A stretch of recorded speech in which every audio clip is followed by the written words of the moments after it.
इंदौर के विजयनगर थाना क्षेत्र के अनुभूति दिव्यांग संस्थान में रहने वाली 17 वर्षीय नाबालिग के साथ दुष्कर्म की घटना सामने आई है। सबसे चौंकाने वाली बात तो यह है कि जब पीड़िता का गर्भ दिखने लगा तो संस्थान के लोगों ने पीड़िता के परिवार को फोन कर यह कहकर भेज दिया कि उसकी तबीयत ठीक नहीं है और अब इसे यहाँ लेकर मत आना। उसके बाद परिजन उसे अस्पताल लेकर पहुंचे तब उसके 6 माह की गर्भवती होने की जानकारी मिली। उसके बाद पीड़िता का परिवार थाने पहुंचा, जिसके बाद घंटों तक इस मामले में पुलिस तहकीकात करती। मामले में पॉस्को एक्ट दुष्कर्म की धाराओं में अज्ञात के खिलाफ केस दर्ज किया गया है। दरअसल विजयनगर थाना क्षेत्र में अनुभूति दिव्यांग संस्थान है। 17 वर्षीय दिव्यांग बच्ची ना ही बोल सकती है और ना ही सुन सकती है। चलने फिरने में भी परेशानी आती है। इसलिए सब्जी का ठेला लगाने वाली मां, जो कि घर को ठीक से चला नहीं सकती, उसने बच्ची का एडमिशन दिव्यांग संस्थान में करवा दिया। पिता की बाईपास सर्जरी हुई है, इसलिए घर की पूरी जिम्मेदारी मां पर ही है। परिवार से मिली जानकारी के मुताबिक 6 माह पहले बच्ची की हालत बहुत ज़्यादा खराब हो गई थी। तब संस्थान ने फ़ोन लगाया। उस समय उसे अस्पताल में भर्ती कराया गया था और तबीयत ठीक होने के बाद फिर से संस्थान में भेज दिया गया था। लेकिन 6 महीने बाद उसका पेट दिखने लगा तो संस्थान वालों ने हमें फ़ोन लगाकर उसे सौंप दिया और फिर से संस्थान लाने के लिए मना कर दिया।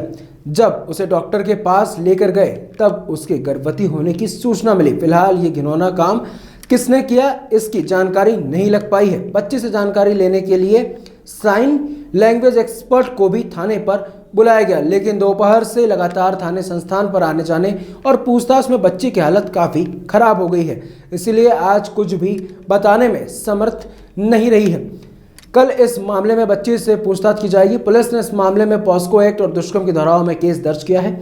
फिलहाल ये केस अज्ञात के खिलाफ किया गया है। संस्थान में कि पिछले 6 माह से जाने वाले लोगों का रिकॉर्ड खंगाला जा रहा है और परिवार और संस्थान के लोगों से भी जानकारी ली जा रही है। ये संस्था कौन सी है, कौन सा आश्रम है, कब से संचालित हो रहा है? ये सर संस्था अनुभूति विजन सेवा संस्थान है और ये 2009 में स्टार्ट की थी एक बच्चे से और आज वर्तमान में यहाँ पर 70 बच्चे हैं, जिसमें से बहुविकलांग बच्चे हैं यहाँ पर, जैसे दृष्टिबाधित हैं, मल्टीटाइड हैं, ब्लाइंड हैं, डेफ डम हैं और मल्टी डिसेबल बच्चे हैं। एक बच्ची से रेप का मामला सामने आया है, ये कब का मामला है और क्या पता चला है? जी सर, इसको आप रेप नहीं कह सकते और ऐसा कुछ भी नहीं है। ये बच्ची हमारे पास करीब पिछले 6 साल से हमारे पास रहती है और इसकी उम्र करीब 22-23 साल की उम्र है और ये बच्ची, इसको क्यों फिट्स वगैरह भी आते हैं, इसका ट्रीटमेंट भी होता है। तो इसको फिट्स ऐसे पहले भी आते हैं, लेकिन अगस्त में इसको जैसे फिट्स आया था तो इसकी मदर को मैंने फ़ोन किया था कि इसको आप ले जाइए।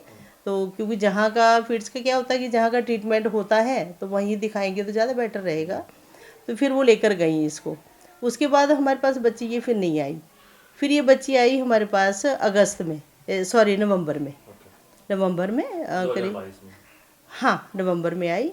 तो नवंबर में आने के बाद ऐसा, क्योंकि ओरली मैंने पूछ लिया कि इसका पीरियड वगैरह, जो हमारे यहाँ मैडम जो देखती हैं कि इसका पीरियड वगैरह कब आया क्या, तो उन्होंने बोला कि पीरियड का तो मैडम इसका प्रॉपर आता नहीं है और बीमार भी थी, तो और डॉक्टर ने भी इसकी कुछ किडनी की प्रॉब्लम भी बताई है, तो इसका पीरियड प्रॉपर नहीं आता। तो मैंने भी इतना वो कि ठीक है, क्योंकि हमारे पास पिछले 6 साल से है बच्ची ये। तो उसके बाद फिर अभी ये जैसे हमारे पास 2.5-3 महीने से है, जिसका पीरियड आया नहीं। तो फिर मैंने पूछा हमारे जो अटेंडेंट वगैरह जो देखती हैं, तो उन्होंने बताया कि मैडम इसका पीरियड आया नहीं है और थोड़ा सा इसका जैसे थोड़ा सा उनको डाउट हुआ। तो मैंने फिर इसकी मदर को फ़ोन किया कि इसका पीरियड कब आया था जब आपने छोड़ा था। तो फिर उन्होंने यही बोला कि मैडम पीरियड का तो ऐसा कुछ नहीं है, इसकी किडनी की बताया है, तो इसका वो भी रहती है। तो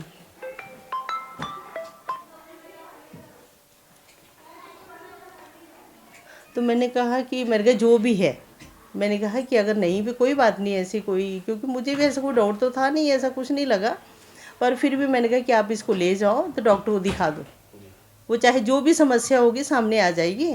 तो फिर 3-4 दिन पहले की बात है ये।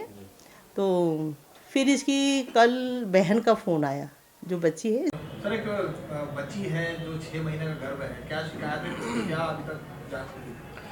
थाना विजयनगर में एक शिकायत आई है जिसमें एक दिव्यांग नाबालिग बच्ची है, वो अपनी माँ के साथ आई है। उसके द्वारा ये शिकायत की गई है कि एक सेवा संस्थान है हमारे क्षेत्र में, उसमें पिछले 4 साल से रह रही है वो, और उसकी माँ प्रति माह उससे मिलने भी जाती है, फीस भी भरती है।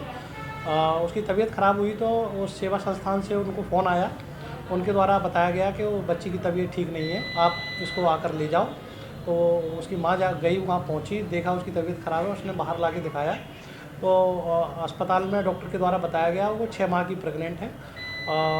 वो चूँकि थोड़ा सा बोलने करने में असमर्थ है, उसके द्वारा ये नहीं बता पा रही है कि वो किसके द्वारा ये किया गया है उसके साथ। उसकी जो शिकायत प्राप्त हुई है उस पर से हमारे द्वारा FIR की जा रही है, और FIR करने के पश्चात इसमें हम लोग इन्वेस्टिगेशन करेंगे कि किसके द्वारा ये काम किया गया है। और 376 पॉक्सो एक्ट के तहत हम लोग ये प्रकरण पंजीबद्ध कर रहे हैं, और उसकी बच्ची की एज 17 साल है और नाबालिग है। हम इस संबंध में FIR करके इसमें इन्वेस्टिगेशन करेंगे। अज्ञात के खिलाफ FIR की जा रही है, फिर इन्वेस्टिगेशन में ये तय करेंगे कि किसके द्वारा ये गलत काम किया गया है। ये सब कब पता चला भी प्रेग्नेंट है और कब जांच हुई थी इसकी? और संस्थान के द्वारा उसकी माँ को खबर दी गई थी कि उसकी तबीयत ख़राब है, तो वो माँ परसों जाके उसको लेके आई थी, और कल उसके द्वारा जब ये पता चला कि वो 6 माह की प्रेग्नेंट है तो वो आज थाने पर आके उनके द्वारा ये शिकायत की गई है। हम लोगों ने वो जो स्पॉट है वो बच्ची से दिखवाने की कोशिश करी और पूछने की कोशिश करी कौन आरोपी है। इसके द्वारा कुछ भी क्लियर नहीं बताया जा रहा है, तो प्रथम दृष्टया हमारे यहाँ प्रथम सूचना रिपोर्ट दर्ज करने की प्रक्रिया कर ली है, और हम लोग इसमें इन्वेस्टिगेशन करें। सर, सेवा संस्थान में और भी बच्चियां हैं, ये तो पहला मामला है, लेकिन क्या और भी बच्ची? ये मामला हमारे संज्ञान में आया है, हम पुलिस इसमें इन्वेस्टिगेशन करेगी। अन्य अगर किसी के प्रति ऐसा किया जा रहा है तो उसको भी हम लोग निकालेंगे, और प्रकरण चूँकि अभी पंजीबद्ध हुआ है, और इसके पश्चात हम लोग इन्वेस्टिगेशन में ये सारे तथ्यों को लाएंगे। नहीं, ऐसा कुछ नहीं है। वो बच्ची की माँ के द्वारा जो बताया गया है वो तत्काल उस पर प्रथम सूचना रिपोर्ट दर्ज की जा रही है, और उसके बाद इन्वेस्टिगेशन में काउंसलिंग की भी ज़रूरत पड़ेगी तो वो भी हम लोग करेंगे। सर, काफी लंबा समय लग चुका है, सुबह 1 बजे से बच्ची घूम रही थी, ऐसा उसका कहना है, और क्या FIR? नहीं, ऐसा बिल्कुल भी नहीं है। और बच्ची जैसे ही आई हम लोग तत्काल गाड़ी से उसको स्पॉट पे ले गए, देखा, और पहले लगा कि शायद लसूड़िया क्षेत्र है, लेकिन उसके द्वारा देखा गया वो ठीक से कुछ बता नहीं पा रही है, तो हमारे यहाँ विजयनगर थाना क्षेत्र में थाने में लाके उसकी FIR दर्ज की। सर, पीड़ित के परिवार का कहना है कि